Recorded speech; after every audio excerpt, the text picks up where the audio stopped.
So to me, I think a charter commission, there's a lot of value add because there are things in our charter that should be looked at. I think some of those changes, talking about term limits, talking about even on some level districting to get different representation were good items, but they can only be done through charter change recommendations. But having a charter commission of citizens, I think, is a great way to get people involved and to get real input from the charter moving the city forward.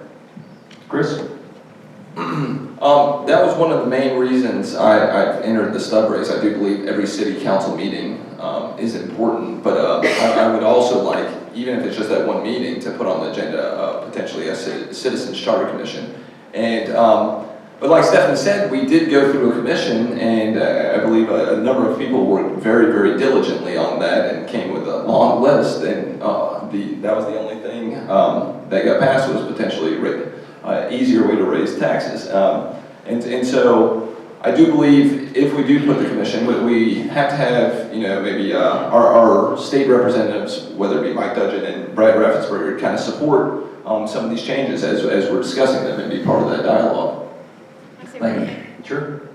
And Mr. Bucket, thank you for the time you spent on our charter commission. It was a pleasure. Render, and then we'll come up front. Yeah, I just had a question for the JCCA, if they could provide some clarification on why the other candidates aren't here. Did they commit to come and then cancel? Is there any detail that you can help us understand?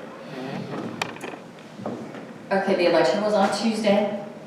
Thursday, I sent an email to all the candidates. And I did the ones that I have phone numbers for, I called personally and had conversations.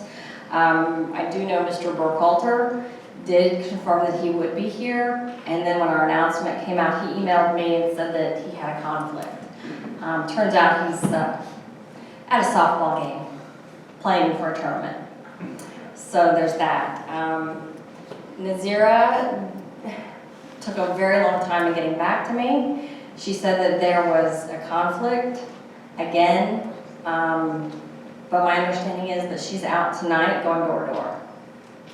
And Jalen apparently had a conflict that had been set for some time. And when we communicated, he didn't catch that we were doing this tonight. Thank you. Thank you. I have a question about the your positions on amending and clarifying the comprehensive land use plan. I know that has to come up, every 10 years, David? I believe that's true. And there's some ambiguous language that perplexes some of us that are involved in zoning decisions, as in terms of whether the comprehensive land use plan trumps or has no bearing on things like transition zones, what the definition of certain terminology is.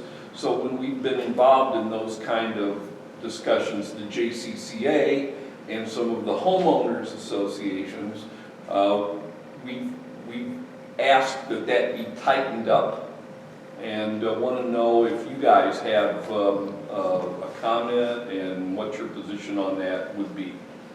Yeah, I'd support that 100%. Clarity could only help us in zoning decisions. When we make, I guess, whimsical zoning decisions, it can lead to a litany of lawsuits and things of that nature. So adding clarity to the land use plan would be a major plus. Well, like the charter, most documents are written thinking that they're clear, and then when you start reviewing it, you can have people who want to interpret. So I would definitely say tightening up anything is a good thing, because we want to make sure that we understand exactly what the document means, and that there isn't any wiggle room if it's specific, like holding an election. I think that's important. So I would support that. Oh, we got one more question. Just as a point, the wording that you were talking about, transitional area, has changed. So the clarity that we do have today is to change that to a distinctive area. But I just want to make that point. Was that a question or a comment? No, that's a comment. Okay. That was a facetious comment, right? Did we have one more question in the back? Yes. This is a partially, I'm glad this is my last question. I'm glad, hey, this is a partially is of comments, also a question. That I belong to a Boy Scout troop, and basically during the school year, every other week, we have city councilmen come to our meeting for the Eagle Court of Honor. And I see Danny over there, and I see Steve Broadman over there. So it's a lot of commitment. And I know, Chris, you have been running this campaign, and you're very busy, you have to newborn, you have newborn children. My question to you is, how many Saturday or Sunday you can commit to coming to troop like us for the ceremony? And is it fair to your two small children? Yeah, well, I've been working. If we want a number, just give us the number of Saturdays you can. It's 52. 51, you gotta give me one for the family. You know, I've been working 60 hours a week and put myself through grad school. I know how to manage time.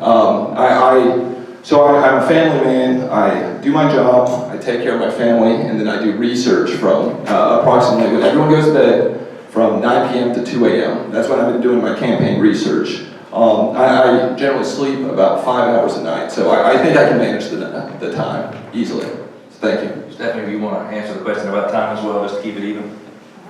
Sure. So I'm a working mom. I work full-time. And so I have 3 children. I have one that's 17, one that just turned 9, and one that's 6. And I've been going to all these council meetings for 6 years and researching all the data. So the only difference from a time perspective is that I'll actually be going to the work sessions, and then I'll also have some of these honor cord, or whatever the requirements are. I think that those things, particularly with the Boy Scouts, my son actually, not to talk personally, but my oldest child is autistic, and he went through Cub Scouts, and it was amazing. It was an amazing process, because the Cub Scouts always say that you need to do your best, whatever your best is. He actually got his arrow of light, which was an amazing experience. And then he started Boy Scouts, but it wasn't something that he could sustain. And so becoming a Boy Scout and getting their honor cords and becoming an Eagle Scout is a tremendous feat in and of itself, and deserves to be recognized. And so it would be an honor for me to be able to do that personally, because it's such a huge experience. But from my perspective, my family life is my family life, and I have learned how to manage my time over the years, and my family won't be neglected.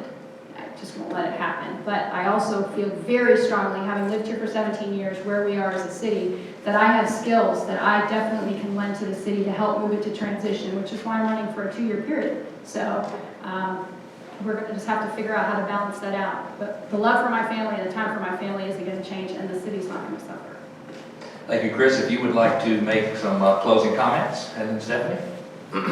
I do thank all of you to attending this evening. I apologize that not all the candidates could come so we could debate some of the policies and issues.